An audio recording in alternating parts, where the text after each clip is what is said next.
Assalamualaikum warahmatullahi wabarakatuh. Di sini saya akan membahas tentang materi permasalahan dengan kepentingan nasional. Nah, dari sekian jumlah negara di dunia ini, kita membedakan negara-negara yang terbelakang, sedang berkembang, dan juga negara-negara maju. Tekanan perbedaan tersebut terletak pada tingkat kemampuan dalam menguasai serta memanfaatkan ilmu pengetahuan dan juga teknologi atau disebut sebagai iptek, pengolah sumber daya alam bagi kepentingan kemakmuran penduduknya. Nah, negara-negara yang dikategorikan ke dalam negara terbelakang adalah negara yang mempunyai kemakmuran SDM-nya masih sangat rendah dalam penguasaan dan memanfaatkan iptek untuk menggali sumber daya alam serta lingkungan bagi kemakmurannya. Selain itu, tingkat pendidikan masyarakat sangat rendah atau dapat dikategorikan sebagai masih dalam rata-rata minimum atau masih bodoh. Tingkat dan kemakmuran ekonominya pun masih rendah. Negaranya juga dikategorikan sebagai negara yang sedang berkembang. Kemampuan ipteknya lebih maju. Kelompok negara ini telah dapat memanfaatkan iptek dalam mengolah sumber daya alam dan lingkungannya. Meskipun masih berbobot tradisional, tingkat pendidikannya juga sudah lebih baik bila dibandingkan dengan negara yang sedang terbelakang. Negara-negara yang dikategorikan negara maju yaitu negara-negara yang telah menguasai dan memanfaatkan iptek canggih dalam kehidupannya. Tingkat pendidikan masyarakat, ekonomi, dan juga pendapatan sudah rata-rata tinggi. Perbedaan negara terbelakang dengan negara sedang berkembang dan negara-negara maju bukan didasarkan atas tinggi dan rendahnya suatu martabat kemanusiaan, melainkan didasarkan atas derajat kemampuan SDM-nya dalam menguasai serta menerapkan suatu iptek bagi kesejahteraan manusia yang bersangkutan.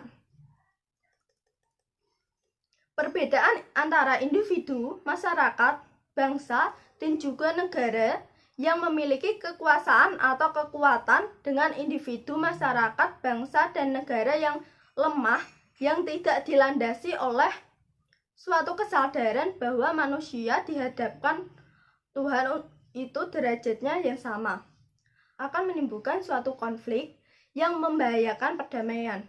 Dalam menciptakan kehidupan global yang sejahtera, aman, dan juga damai, kerja keras dan saling ketergantungan merupakan mekanisme yang strategis.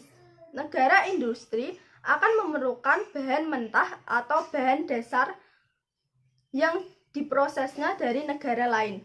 Begitu pula barang-barang dari produksinya juga memerlukan pasar di negara lain untuk menjual suatu barang-barang dari hasil industrinya, sehingga timbul saling ketergantungan antara mereka.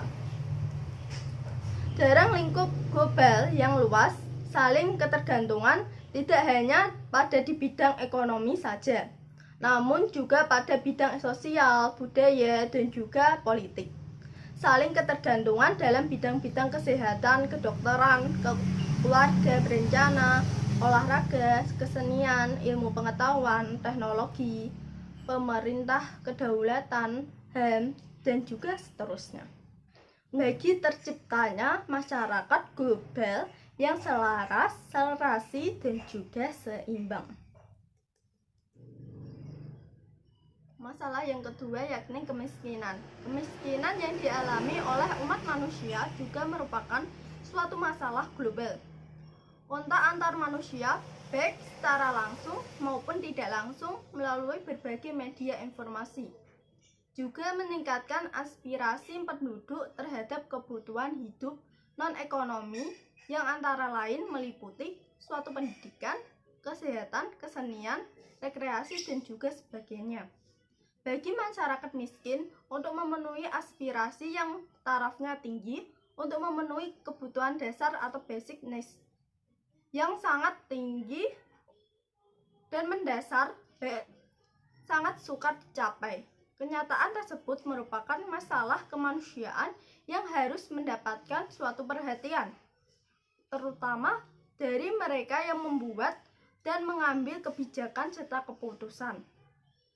Ditinjau dari pertumbuhan dan juga perkembangan penduduknya dengan segala kebutuhan serta aspirasinya, geseran nilai, norma, dan juga peraturan merupakan hal yang wajar.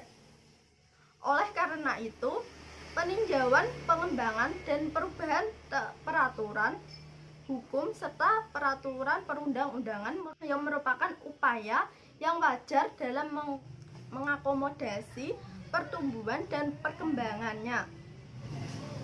Dalam kenyataan hidupnya, terutama yang dialami oleh anggota masyarakat lapisan bawah yang lemah, sangat sukar untuk mendapatkan suatu perlakuan dari layanan HAM atau hak asasi manusia secara wajar.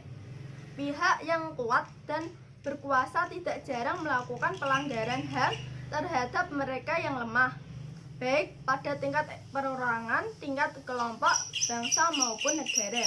Untuk mengatasi pelanggaran atas HAM tersebut harus dimulai dari tiap individu masing-masing yang saling menghayati benar hak dan kewajiban oleh diri sendiri serta hak dan kewajiban oleh orang lain. Salah satu nilai yang harus melekat pada diri kita sendiri yaitu kemandirian. Dalam dinamika kerjasama dan saling ketergantungan, kemandirian ini memperkuat penduduknya di tengah-tengah negara bangsa yang lain. Kemandirian merupakan kekuatan internal yang menjaga diri dari permainan pihak lain yang bermaksud mencari keuntungan dari kelemahan kita. Manusia selaku individu, keluarga, masyarakat, dan juga bangsa selalu memiliki keterbatasan meskipun termasuk ke dalam kelompok serba ada atau kaya. Oleh karena itu, meskipun kerjasama dan saling ketergantungan menjadi tuntutan yang wajar dalam kehidupan bermasyarakat, terutama dalam kehidupan global. Namun, demikian jati diri kita dalam kemandirian menjadi landasan yang harus melekat pada setiap diri manusia, baik sebagai individu, keluarga, dan juga masyarakat, maupun sebagai bangsa serta warga dunia. Sekian penjelasan dari saya. Wassalamualaikum warahmatullahi wabarakatuh.